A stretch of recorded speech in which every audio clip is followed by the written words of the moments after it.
paano pumunta sa SM Mega Mall. Kasi yung mga iba na nanggagaling sa probinsya, pasensya na kayo sa aking buhok.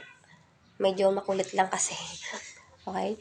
Pagpunta sa SM Mega Mall, kung gagaling kayong Lucena, Quezon, San Pablo, Alaminos, Batangas, o kung saan man kayo sulok ng Pilipinas, basta kasi based on aking experience, sakay lang ako ng Cubao.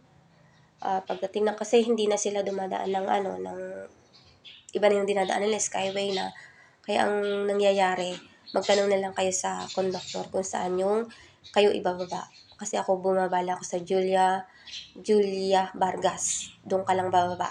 Tapos pag nadun ka na sa Julia Vargas, akyat ka lang doon sa overpass. Tapos baba ka, diretso ka lang. Tapos may makikita ka dalawang tulay doon. Tapos mag-cross ka.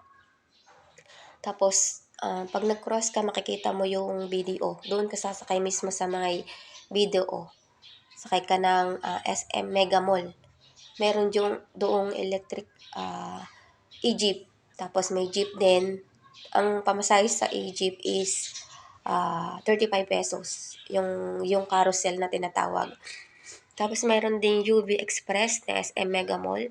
Pero hindi ko lang alam kung magkano yung pamasahe. Pero yung e-jeep, meron siyang, ang pamasahe is 35 pesos. Okay, para sa mga hindi nakakaalam. Salamat sa panonood. Bye-bye.